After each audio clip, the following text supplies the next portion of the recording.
This video is just one part of a complete set of videos under the heading of making effective selections in Photoshop.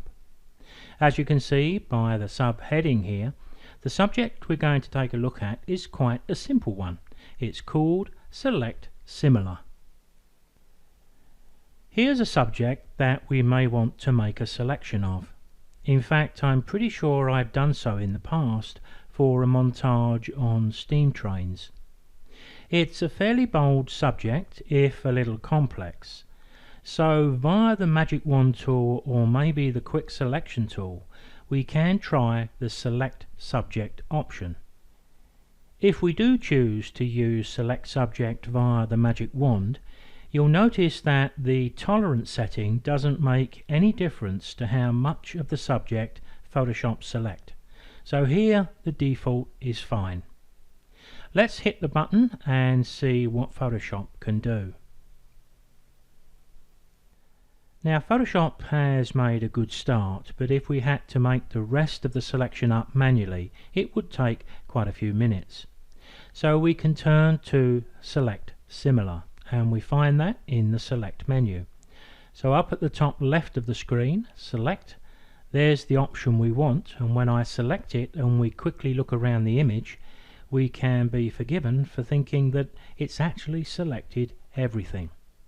But if we look a little more carefully, we'll see just one or two little places where we would have to do some work. Inside of the ladder and the circle there, and a little bit over on the right hand side. But nothing that's going to take us very long at all. So what we need to do is to remove the selection from inside of the ladder and various other places.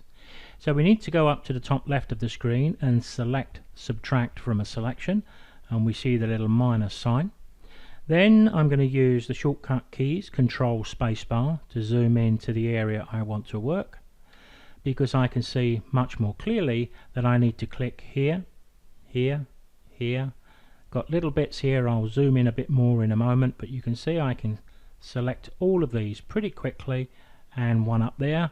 I'm going to zoom in just a little more to see if I can even pick up these tiny little areas, and I'm sure we can pick up something on there. It depends how much detail you're really looking for. There's a bit over there which I think that's just selected that as I saw it, but I'm going to hit Control 0 now to fit the image on screen. Then I'm going to take a look around and see where I need to go next. There's a section there, so I've got a bit there, there's a bit missed there, there. We've got these little holes in the metalwork, so I can select them. Oh, that one went a bit too far. Now that's going to happen quite often. Hit Control Z to undo that, and maybe just zoom in a little more. Maybe that's a little far, I'll go back a bit. Now you can see I'm managing to select OK, and while I'm here I'll select these parts too, but from time to time I just hit Control 0, get my bearings, and then zoom in to where I want to work. There's a little bit around this section here, but then I think we're almost there, apart from a little bit on the right hand side.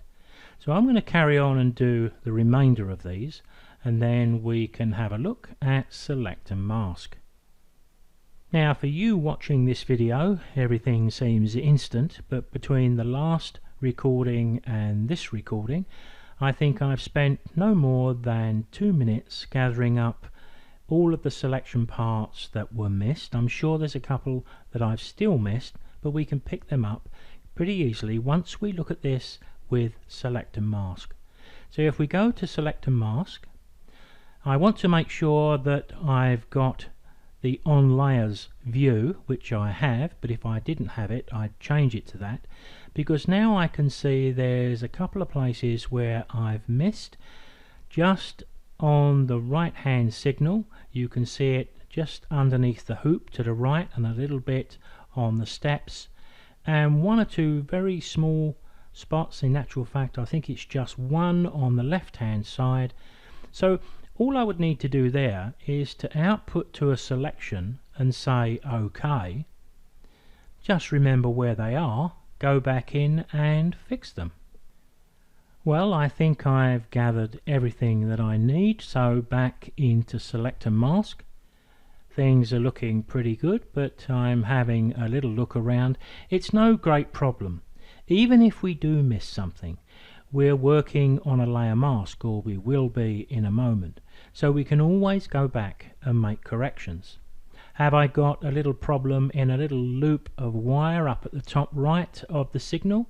Looks like I might have. No problem. As I've spotted it now, I could just click OK, go back into Photoshop and correct it. Now, given that our subject here is hard-edged, I'm going to give it a little bit of feather, but not that much. And because I'm only going to give it half a pixel, 0.5, we can use the feather to achieve that, but I generally find it quicker personally to just hit 0.5. And it does make quite a bit of difference. I don't think I really need to shift the edge, but you know how to do that if we need to. But then I want to go down to my selection and I want to select Layer Mask and OK. And there we have that selection done. And if we wasn't going through it in the form of a tutorial, it probably would have taken 3-4 minutes maximum. Now, I'm not sure about you, but I've been using Photoshop for a very long time, but I still think that's impressive. One of the other selection options we have is the option to be able to save a selection, but I'd like to save that to a later project where I think it's more relevant to the subject we're going to be working on. So here I'd like to show you how you can easily get back to a selection of that subject should you want to.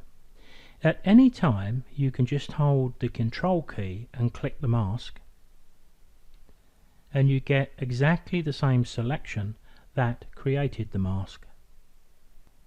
Now, I've just saved the work that I've done here, saving it as a Photoshop file so that I retain an image and also the mask that goes with it. So what I'm going to do next is hit Control D. Remember, that's the shortcut key to remove the selection. Now we could use this in the same way as we've described before. But there is another option too. Now that I've got this saved with the layer mask, what I could do is apply the mask to the image. Now again, it doesn't matter if a bit later on I spot a little mistake here, because I've always got the original to fall back on. But sometimes, and I'll demonstrate why, it's a good thing to right click the mask and we can apply it. The mask disappears, but it retains the transparent nature of the image we can see here. And of course, if we selected the move tool, we can move this around to any position we want. Now, the reason that I removed the layer mask was because the subject I have here is almost a silhouette. There's a bit of tone and colour within the signals, but not much. Now, from time to time I've wanted to turn a subject like this that I've cut out into a full silhouette. So to bring this video to a close, let me quickly demonstrate that, because it really is very quick and easy. If we go to the top of the layers, we've got a series of locks.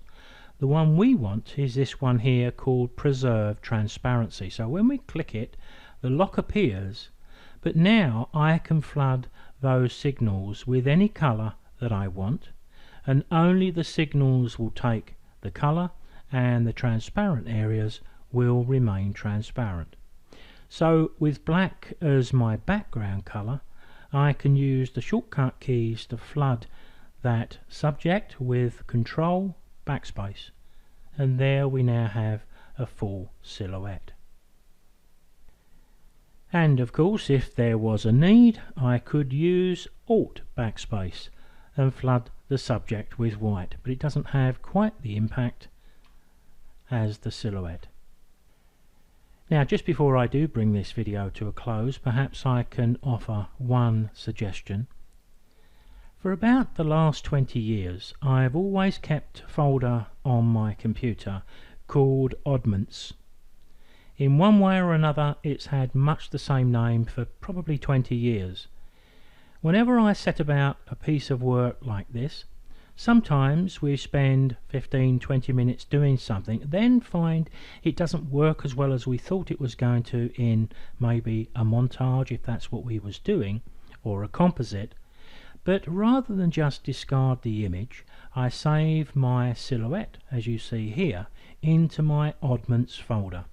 You'll be surprised how many times a dip into that folder can save you a whole heap of time, and give you some creative ideas too.